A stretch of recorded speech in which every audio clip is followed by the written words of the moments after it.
Bismillahirrahmanirrahim. Assalamualaikum warahmatullahi wabarakatuh. Alhamdulillah wassalatu wassalamu ala Rasulillah Nabiyina Muhammadin wa ala alihi wa sahbihi wa mawalah, amma ba'du. Baik teman-teman sekalian, insyaallah pada kesempatan kali ini kita akan lanjutkan kembali pembahasan kita dari kitab At-Tajwidul Musawwar karya Fadilatul Syekh Dr. Aiman Rushdi Suwaid hafizahullah ta'ala. Dan di video kali ini insyaallah kita akan membahas Marahilut Tadwinil Qur'anil Karim, fase-fase penulisan Al-Qur'anul Karim. Jadi Al-Qur'an yang sampai di tangan kita telah melalui beberapa fase penulisan. Dan fase-fase penulisan inilah yang akan kita bahas pada kesempatan kali ini. Kita masuk ke fase yang pertama ya teman-teman. Baik. Fase yang pertama adalah kitabatu kulli maqta'in fawra nuzulihi baina yaday Nabi sallallahu alaihi wasallam wal wahyu hadirun. Penulisan setiap potongan ayat saat itu juga tatkala diturunkan di hadapan Rasulullah sallallahu alaihi wasallam dan wahyu tatkala itu sedang turun. Ya, jadi ketika wahyu sedang diturunkan kepada Rasulullah Shallallahu Alaihi Wasallam, maka Rasulullah SAW memanggil para sahabatnya untuk menuliskan wahyu tersebut langsung di hadapan beliau Shallallahu Alaihi Wasallam. Ya, tatkala wahyu ini diturunkan, ketika itu pula ditulis di hadapan Rasulullah Shallallahu Alaihi Wasallam oleh para sahabat-sahabat beliau. Dan ada 4 orang sahabat yang terkenal sebagai sahabat penulis wahyu. Ya, mereka adalah yang pertama Zaid bin Thabit radhiyallahu anhu. Kemudian yang kedua ada sahabat yang namanya Muawiyah ibn Abi Sufyan radhiyallahu anhu. Kemudian yang ketiga ada sahabat yang namanya Ubay bin Ka'ab radhiyallahu anhu. Beliau juga selain penulis wahyu, beliau juga penghafal Al-Qur'an. Ya. Kemudian yang keempat adalah Zubair bin Awwam radhiyallahu taala anhum ajmain. Ya. Dan ketika itu para sahabat menulis mushaf ini tidak seperti mushaf yang ada di kita sekarang ya. Ya, maksudnya medianya itu bermacam-macam. Ya, ada yang dituliskan di atas kulit binatang, ya, ada yang dituliskan di atas pelepah kurma, ya, ada yang dituliskan di atas papan, di atas batu dan lain sebagainya. Ya, masih terpencar, terpisah-pisah ya penulisannya, belum dijadikan satu buku ya. Ini fase yang pertama. Kemudian di sini Syekh Aiman membawakan sebuah riwayat ya yang menjelaskan tentang bagaimana Al-Qur'an diturunkan dan dicatat ketika itu oleh para sahabat ya. Qala Zaid bin Thabit radhiyallahu anhu. Ya, berkata Zaid bin Thabit radhiyallahu anhu, ini adalah salah seorang sahabat yang diamanahi untuk menulis Al-Qur'an. Kuntu aktubul wahya inda Rasulillah sallallahu alaihi wasallam wa huwa yumli alayya. Dahulu aku menulis wahyu di sisi Rasulullah sallallahu alaihi wasallam dan beliau mendiktekannya kepadaku. Fa idza faragtu, ketika aku sudah selesai menulis, qala iqra, beliau berkata kepadaku, bacalah. Fa aqra'uhu, maka aku membacanya. Fa in kana fihi saqtun aqamah, apabila di dalamnya terdapat saktun itu sesuatu yang gugur, tidak tertulis ya, maka beliau koreksi, beliau luruskan, beliau perbaiki ya. Apa yang aku baca kemudian ada kesalahan ya, maka ketika itu langsung dikoreksi oleh beliau. Summa akhruju bihi ilan nasi, kemudian aku pun keluar dengan membawa mushaf tersebut, dengan membawa Al-Qur'an tersebut kepada manusia. Al-Qur'an yang sudah ditulis ya. Rawahu Tabarani bisanadin rijaluhu muwaththaqun. Ya, hadis ini diriwayatkan oleh Al-Imam At-Tabarani dengan sanad yang para perawinya, rijalnya adalah orang-orang yang terpercaya. Jadi sahabat Zaid bin Thabit ya, ini adalah salah seorang sahabat yang langsung menulis wahyu di hadapan Rasulullah SAW dan diawasi oleh beliau Shallallahu Alaihi Wasallam, ya. Ketika sudah diyakini tulisan Zaid ini sudah benar, maka ketika itu Rasulullah SAW mengizinkan Zaid bin Thabit untuk menyampaikannya kepada manusia. Baik, ini adalah fase yang pertama, ya, dari penulisan Al-Quranul Karim. Fase yang kedua adalah tafrighul kitabati sabiqati fi suhufin zamana Abi Bakrin As-Siddiq radhiyallahu anhu. Pengumpulan tulisan-tulisan yang sebelumnya di dalam satu suhuf. Ya, suhuf itu adalah lembaran-lembaran yang dijadikan satu. Dan hal ini terjadi di zaman Abu Bakar As-Siddiq radhiyallahu taala anhu. Ya, jadi di zaman Abu Bakar As-Siddiq terjadi yang namanya pengumpulan ayat-ayat yang tadinya ditulis, ada yang di tulang, kemudian ada yang di pelepah kurma, ada yang di papan, ada yang di kayu, di batu, dan semuanya dikumpulkan. Ketika itu kemudian ditulis ulang, ya, di lembaran kertas, ya.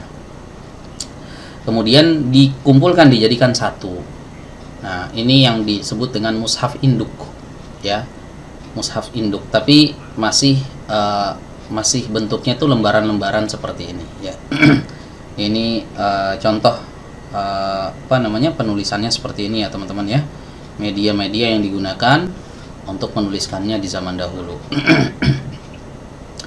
Baik, kemudian masuk ke fase yang ketiga, ya, naskhu iddati masahifa minas suhufis sabiqati zamana Utsman bin Affan radhiyallahu anhu.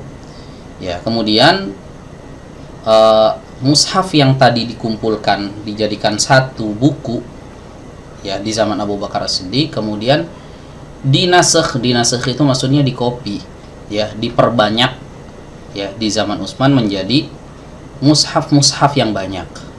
Ya, ini terjadi di zaman Utsman bin Affan radhiyallahu anhu. Jadi yang tadinya mushaf itu masih berserakan, kemudian dijadikan satu di zaman Abu Bakar, kemudian di zaman Utsman bin Affan satu mushaf induk ini kemudian diperbanyak, disalin ulang, ya, disalin ulang menjadi banyak mushaf. Arsala Utsman radhiyallahu anhu mushafan minal masahifi sabiqati ila kulli misri min amsaril muslimina ma'a qari'in mutqinin yuqri'un nasa. Ya.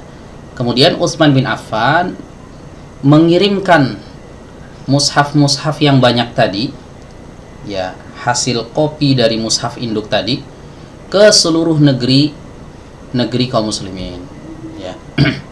Bersama dengan qari yang mutqin, seorang qari yang mutqin yang membacakan Al-Qur'an tersebut kepada manusia. Jadi di sini teman-teman bisa lihat gambarnya, ya. Ya. Di mana mushaf induk ini awalnya berada di kota Madinah, ya. Kemudian dikopi, diperbanyak, ya, di zaman Utsman bin Affan, ya. Kemudian dikirim ke kota-kota kaum muslimin, ke negeri-negeri kaum muslimin. Ada yang dikirim ke Syam, ya, ke Kufah, ke Basrah, ke Bahrain, ke Mekkah, ke Yaman, ya, dikirimkan semuanya mushaf kopian tadi, ya. Bukan hanya mushafnya, tiap mushaf yang dikirimkan ini disertakan juga seorang qari yang mutqin, ya, seorang pembaca Al-Quran yang sudah mutqin, sudah mumpuni keilmuannya untuk membacakan Al-Quran ini kepada manusia, kaum muslimin yang berada di penjuru negeri ketika itu. Ya, ini fase yang ketiga. Kemudian fase yang keempat, kitabatul muslimina linusakhin la tuhsa minal masahifi sabiqati.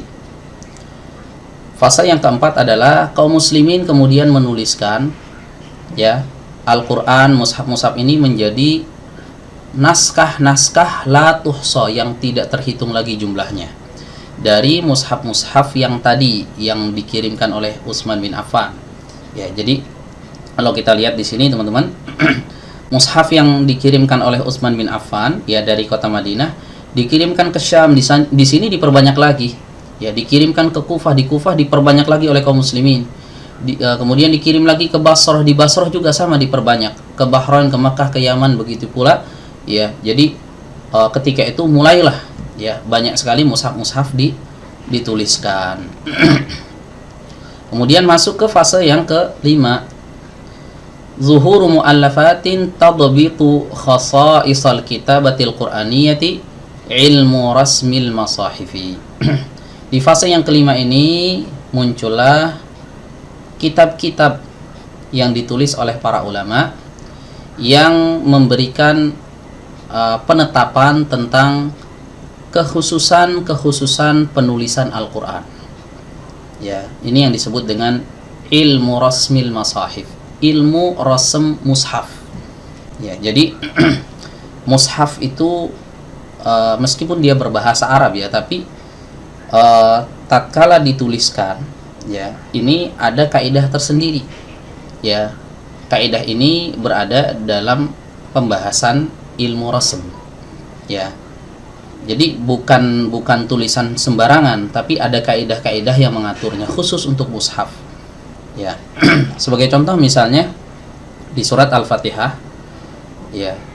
Di situ ada sebuah ayat Maliki Yaumiddin. Ketika kita membaca Maliki Yaumiddin ini, mimnya dibaca panjang, teman-teman. Maliki Yaumiddin. Ya, tapi ketika dituliskan setelah mim ini, setelah huruf mim itu langsung huruf lam. Ya, huruf lam kemudian huruf kaf. Ya. Mim, lam, kaf. Tidak ada huruf alifnya di sana. Ya, tapi ketika dibaca tetap dibaca panjang Maliki Yaumiddin. Ya, tidak dibaca pendek Maliki Yaumiddin kecuali menurut sebagian riwayah. Ya, ada yang dibaca dengan pendek Maliki Yaumiddin, ada yang dibaca Maliki Yaumiddin. Mau yang dibaca panjang atau pendek, penulisannya tetap seperti itu.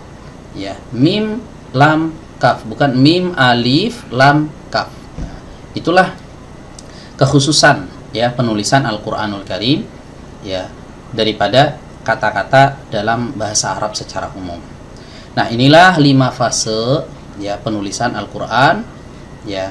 Dengan ini kita bisa mengetahui bahwa mushaf-mushaf yang ada sekarang ini ternyata telah melalui beberapa fase ya, dari yang tadinya ditulis di berbagai macam media, ada yang ditulis di tulang, ada yang ditulis di pelepah kurma, ada yang ditulis di batu, ada yang ditulis di papan dan sebagainya, kemudian dikumpulkan ya, itu pun dengan tulisan yang masih seperti ini ya, belum ada titik, belum ada harokat ya.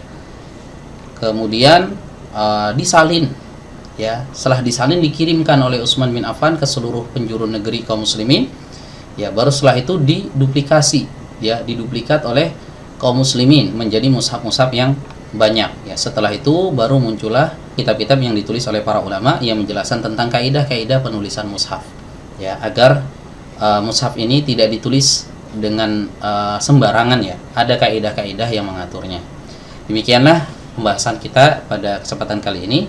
Wassallallahu ala nabiyyina Muhammad wa ala alihi washabihi wasallam. Walhamdulillahirabbil alamin. Wassalamualaikum warahmatullahi wabarakatuh.